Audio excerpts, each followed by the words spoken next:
use it as a sort of trial for, maybe potentially signing with the professional team at some point. Now, a new president for the Confederation of African Football, or CAF. It's the South African billionaire Patrice Motsepe, a mining magnate whose biggest football achievement before this week was the club he owns, Mamelodi Sundowns, winning the 2016 Champions League. Friday, the day of his election by acclamation, basically a coronation, after the other three candidates all dropped out of the race. It seems that Motsepe's rivals, who were Ivorian Jacques Anouma, Mauritania's Ahmed Yahya and Augustin Senghor from Senegal, were persuaded to withdraw after meetings with the FIFA president Gianni Infantino. He spent nearly 2 weeks jet-setting around Africa. Yahya and Senghor are expected to become CAF vice presidents, with Anouma set for a position as special advisor. Senghor said that the three former candidates decided to accept the proposal from FIFA and the FAs of Morocco and Egypt, quote, in the superior interest of the unity of African football. Infantino said he was delighted that FIFA has been able to contribute, even if just a little, to this crucial moment for football on this great continent. Motsepe is replacing Malagasy Ahmad, who received a 5-year ban from FIFA's Ethics Committee last year. Earlier this week, that was reduced to 2 years on appeal, but it still ruled him out of contention.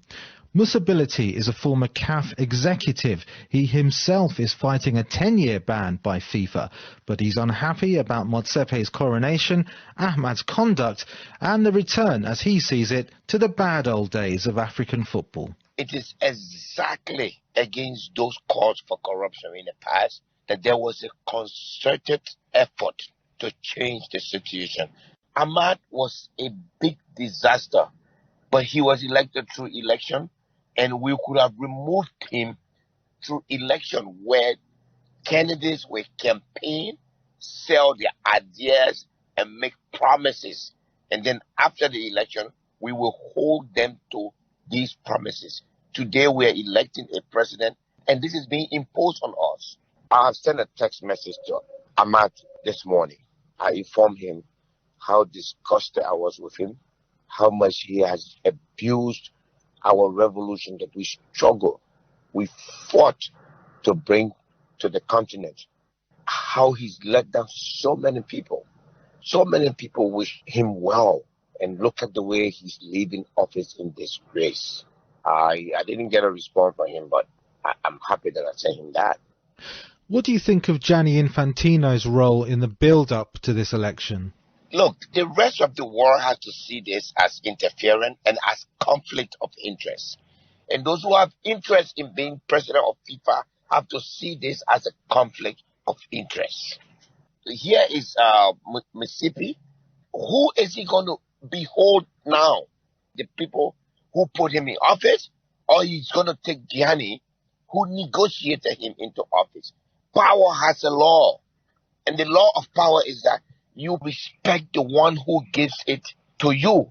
There's something ethically wrong with what he's doing.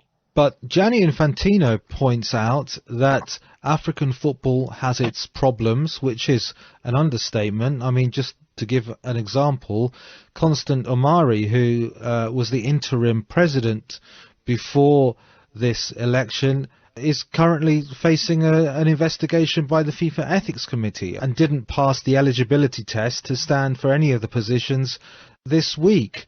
So isn't it the FIFA president's responsibility to intervene when intervention is required? The failure of CAF shows the failure of Gianni. Gianni has been president for FIFA for the last 4 years, and everything has gone wrong in CAF. He is responsible for everything. You're currently appealing against a 10-year ban from FIFA, so a lot of people will draw the inevitable conclusion that this is just sour grapes, you're settling scores, and that you can't possibly have an objective opinion when it comes to FIFA. Manny, people will not say that, because you take a guy who stands up against you and you suspend him the next day and say that he has committed a crime 6 years earlier. Does that make sense to you or to anybody? I will go down rather than agreeing with you people to come and take over African football. You can do what you want to do. That's what I told them. Patrice Motsepe has promised to use his business connections to improve CAF's commercial activities and make the organisation more professional in general. That is a good thing, isn't it? What's wrong with that? That is the scarier part. When I listen to that, it scares me because it tells me that he doesn't know what's the problem. The problem is not with our business. Anyone who runs football properly, you get the right connection, you make the right money. It is administrative. It's lack of transparency. It is lack of accountability that is wrong. It is not the lack of money. No matter how much success he has in business, you cannot be president of an organization who is in crisis and you don't know what the problem is. And to the best of my knowledge, he has not exhibited that he knows exactly what is African football's problem. I hope he will have a different view as soon as he takes office. Do you think he should be judged when he's about to become the president, or do you think he should be judged at the end of his presidency? All I say is that we as Africans should have had the opportunity to assess who's going to take over this organization. We should not be treated like this. We should not be treated like this. Football is the only thing that unites this continent. Its leadership must be accountable to the people of Africa. There must be contestation. There must be argument as to whose idea is better. How could you tell us that democracy means nothing to us as Africans? How could you do that? That's the former CAF Executive Committee member Motsepe speaking to me from the Liberian capital, Monrovia. We contacted FIFA and Patrice Motsepe's team for comment. Neither got back to us. Pat, are coronations democratic? No, I think absolutely no. Of course, they should be much, much more open. The dangers are apparent. It's just so hard to see past the vagueness, the indistinct ways in which it's worked.